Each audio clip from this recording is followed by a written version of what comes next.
Why are poor countries poor and rich countries rich? What is the difference? Why? What's the root cause? Because if we get to the root cause, then we know what we need to do to get those third world countries rich like us, and to keep ourselves from getting poor. This video is not just me lecturing like I'm God. None of my videos are like that. But especially this video is a bunch of questions I would really like somebody to explain to me after watching my video, their take on why poor countries are poor, rich countries are rich, maybe if you know about banking or whatever. But this is my take, why poor countries are poor, rich countries are rich. You have poor countries, different countries are poor for different reasons. I think Latin America has their own reason, Africa has their own reason, and Asia has their own reason. As far as Africa, I think it's pretty obvious. There were just a bunch of, since the beginning of time, they were just, they had very easy lives. They lived, if they got hungry, they would just pick a banana off the tree. They would go and, throw a spear at a hog. There's so many animals down there. So there was really no reason to be innovative and invent stuff, whereas Europeans up in Northern Europe lived in a pretty harsh climate, so they had to always be thinking about what they were going to do to survive through the winter. So they developed invented stuff, and which turned into a habit of making it easier to do stuff. And so then there you have the Industrial Revolution. Another reason for Europeans is Christianity. I think Christianity plays a big part in how Europeans became civilized, how the Industrial Revolution started in Europe and America.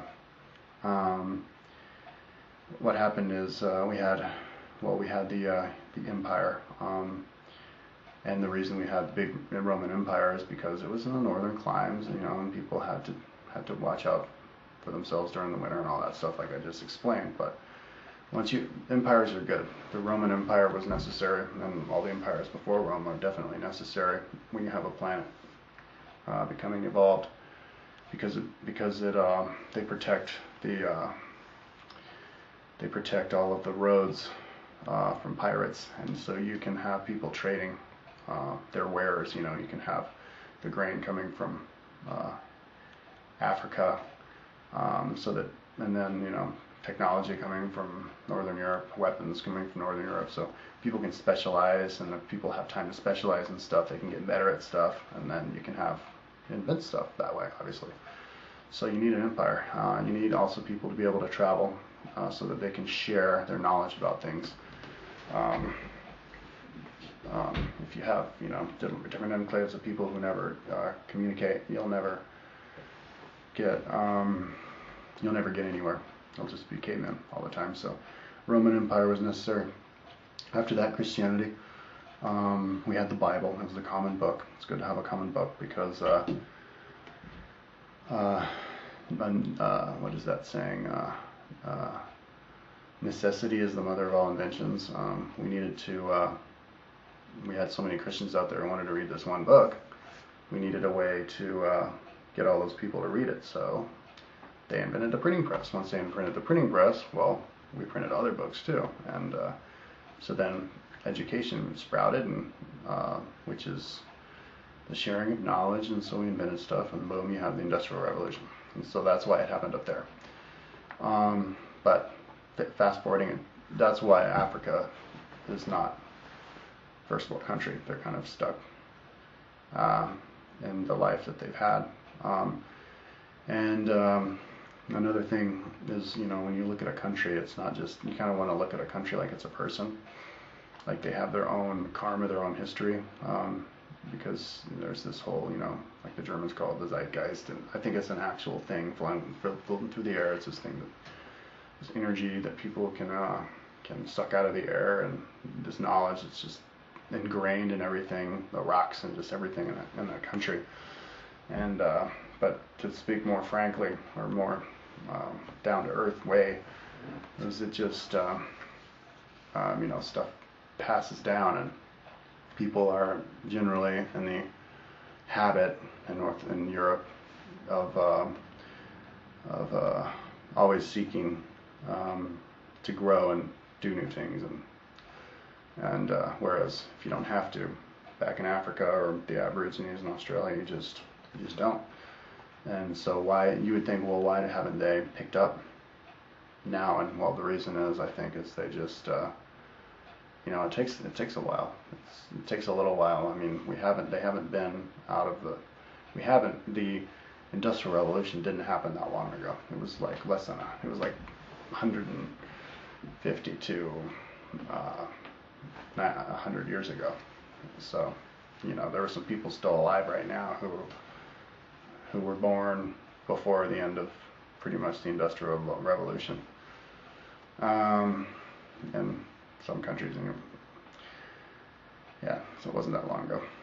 So that's what Africa. Asia, well, they don't have big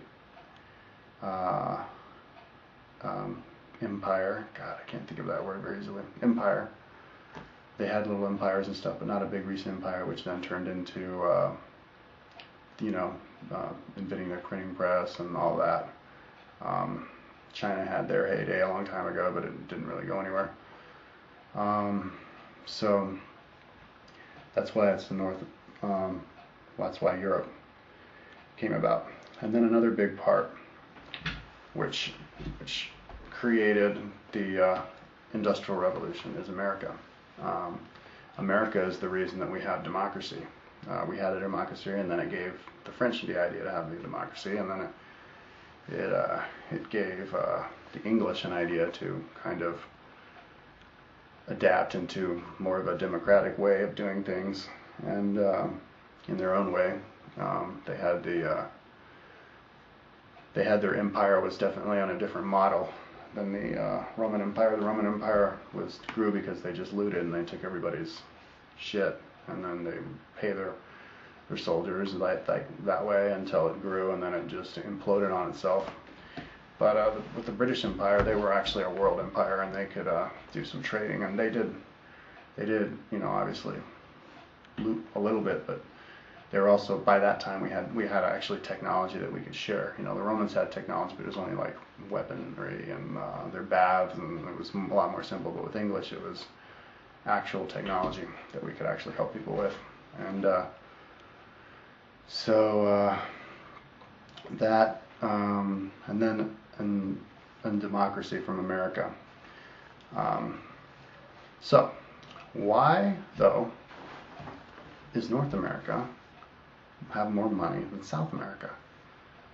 And Asia, and Europe. Why does Europe have more money than South America? Why are they more better off economically? After all, Europe was completely destroyed in World War II.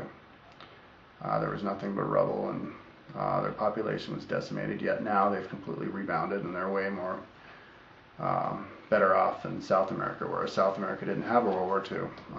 They have these great resources. They have the oceans all around them. They have great petroleum fields. They have great copper mines and timber and just everything. Great land for grazing cattle and growing stuff. And it's just and their country of immigrants, European immigrants, just like America. So what happened wrong with South America? Why are those people so poor? When back in the 60s, Argentina was the 6th richest country in the world, but I think that was mainly because just they didn't have a World War II that they had to rebound from, and a lot of people, Europeans, brought their money with them and over there. So what happened with South America? That's kind of its own subject. My idea about what happened with South America is it all goes down to first of all, I'm not going to. It all goes down to legacy. I think it's good to go back to the very beginning of the causes of something and then just trace it up.